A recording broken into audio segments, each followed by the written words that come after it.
আসসালামু আলাইকুম সুপ্রিয় দর্শক, welcome back to my channel Raja's cooking and dress making. আজকের পর্বে তৈরি করে দেখাবো কেক। মাটির চুলায় সফট আর স্পঞ্জি কেক খুব সহজে কীভাবে তৈরি করতে হয় সেই ভিডিওটি শেয়ার করেছি। আর কী টিপস ফলো করলে কেকটা হবে একদম পারফেক্ট। বাসায় খুব সহজে কেকটি তৈরি করতে পারেন পারফেক্ট দোকানের মতো। তো বন্ধুরা, আজকের ভিডিও যদি ভালো লাগে লাইক কমেন্ট শেয়ার করবেন, আর নতুন হয়ে থাকলে সাবস্ক্রাইব করে পাশে থাকা বেল বাটনটা বাজে অল করে দিতে পারেন, যাতে আমার নিত্য নতুন ভিডিওর আপডেট সর্বপ্রথম আপনার ফোনে গিয়ে পৌঁছয়। আর যদি ফেসবুক পেজ থেকে দেখেন চাইলে পেজ ফলো করতে পারেন। তো চলুন দেখে নিই আজকে সহজ রেসিপি। তো এর জন্য প্রথমে বেশ খানিকটা ময়দা আমি বেশ ভালোভাবে চেলে নিতে হবে। কেক বানানোর আগে অবশ্যই ময়দাটা চেলে নেবেন, সেই ক্ষেত্রে কেকটা পারফেক্ট হয়। তো এর জন্য এখানে নিয়েছি 5 পিস দেশি মুরগির ডিম। তবে আপনারা বাজার থেকে কিনা ডিমটা দিয়ে কেকটি তৈরি করতে পারেন, কিন্তু সেই ক্ষেত্রে ডিমের পরিমাণটা কম লাগবে। তো যেহেতু দেশি মুরগির ডিম আকারে ছোট, তার কারণে আমি এখানে 5 পিস ডিম নিয়ে নেব। আর ডিমটাকে অবশ্যই ফ্রিজ থেকে আগে বের করে রাখবেন, সেই ক্ষেত্রে কেক পারফেক্ট হয়।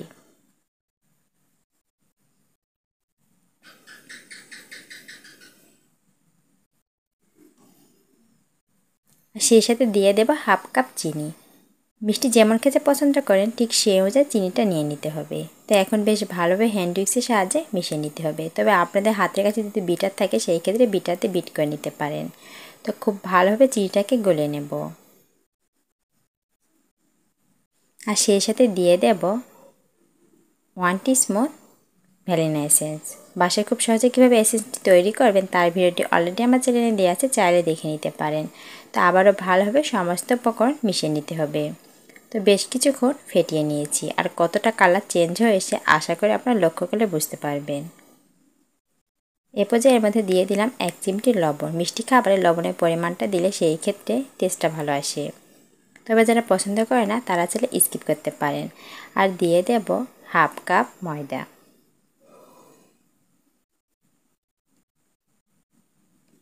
দিয়ে বেশ ভালোভাবে সমস্ত উপকরণ মিশিয়ে নিতে হবে। আর এখানে দিয়ে দেব 1 কাপ তেল। তেলটা দেওয়ার পর খুব ভালোভাবে সমস্ত উপকরণ মিশিয়ে নেব।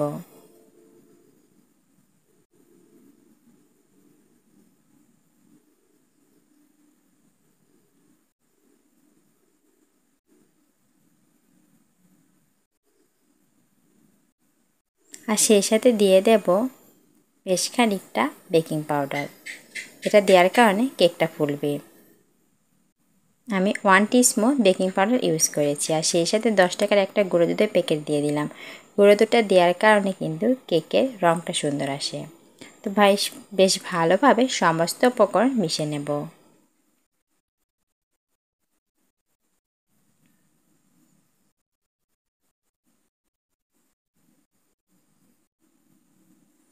কেকের ডয়ের ঘনত্বটা ঠিক এমন হবে। তো এখন একটা সাইডে রেখে দেব। আর সেই সাথে এখানে কিছুটা পেপার নিয়েছি, একটা সসপ্যানের মধ্যে নিয়ে নেব। আমি যেখানে বেক করব সেখানে নিয়ে নিলাম। আপনাদের পছন্দের অনুযায়ী যে কোনো পাত্রে বেক করে নিতে পারেন। তো এখানে কিছুটা তেল নিয়ে খুব ভালোভাবে মাখিয়ে নিতে হবে। আর সেই সাথে চারপাশটাও মাখিয়ে নেব।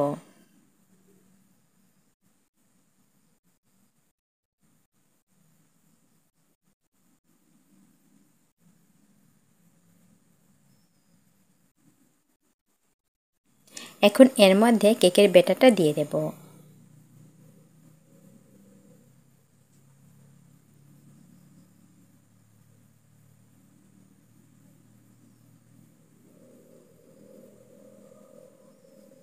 ব্যাটারটা দিয়ে দিলাম। আর এখন এভাবে ঝাঁকিয়ে নেব, এতে করে ভিতরে এক্সট্রা বাতাসটা বেরিয়ে যাবে। আর এদিকে মাটির চুলাটা হালকা জ্বলছে। এ পর্যায়ে কড়াইটার মধ্যে বসিয়ে দেবো। আর সেই সাথে দিয়ে দেবো বেশ খানিকটা বালু। চুলার আঁচ খুব কম রেখে কেকটা বেক করে নিতে হবে। যদি গ্যাসের চুলায় বেক করেন সেই ক্ষেত্রে চুলার আঁচ লোয়ে রেখে বেক করে নেবেন। এখন ঢাকনা দিয়ে ঢেকে বালুটাকে গরম করে নেব 10 মিনিট। 10 মিনিট পর ঢাকনাটা উঠিয়ে নিতে হবে। 10 মিনিট পর ঢাকনাটা আমি উঠিয়ে নিয়েছি। আর এখন এর মধ্যে কেকটা বসিয়ে দেব। অবশ্যই কেক বসানোর আগে আরও একবার ঝাঁকিয়ে নিতে হবে। তো ঢাকনাতে ঢেকে এভাবে বেক করে নেব 30 মিনিট। ফিরে আসি 30 মিনিট পর। আপনাদের 30 কিংবা 40 মিনিট সময় লাগতে পারে। আমার 30 মিনিটের মধ্যে কেকটা খুব ভালোভাবে বেক হয়ে গিয়েছে। আশা করি লক্ষ্য করলে বুঝতে পারবেন। আপনাদের কম কিংবা বেশি সময় লাগতে পারে। কেকটা যত বড় বানাবেন তার উপর নির্ভর করে কেকটা বেক হতে সময় লাগবে। তো দেখে বুঝতে পারছেন কতটা পারফেক্ট হয়েছে আর কতটা ফুলকো হয়েছে, আর কালারটা একদম পারফেক্ট। তো এখন চুলা থেকে নামিয়ে কেকটাকে পরিবেশন করে নেব। এর জন্য ছুরির সাহায্যে এক সাইড থেকে আমি এভাবে ছাড়িয়ে নেব।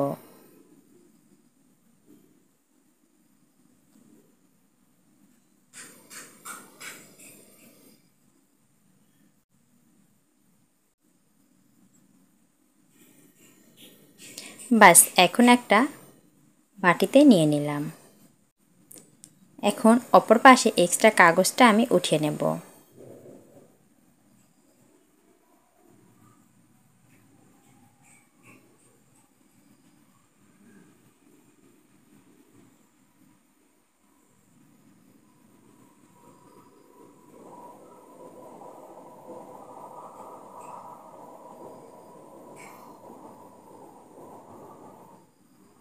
পেছন পাটটা কিন্তু একদম পারফেক্ট।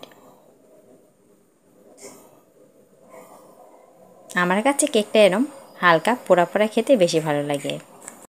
আমার কেকটা কিন্তু একদম পারফেক্ট হয়েছে। পেছন পাটটা দেখে বুঝতে পারছেন খুব বেশি পড়েনি। তো এখন এটাকে কেটে পরিবেশন করে নেব। দেখলেন তো বাসায় খুব সহজে ঝটপট পারফেক্ট দোকানের মতো কেক তৈরি করে নেওয়া যায়, তাও আবার মাটির চুলাতে। এখন কেকটাকে কেটে নিতে হবে। দেখে বুঝতে পারছেন একদম পারফেক্ট হয়েছে। তো এক পাশ থেকে কেটে নেব।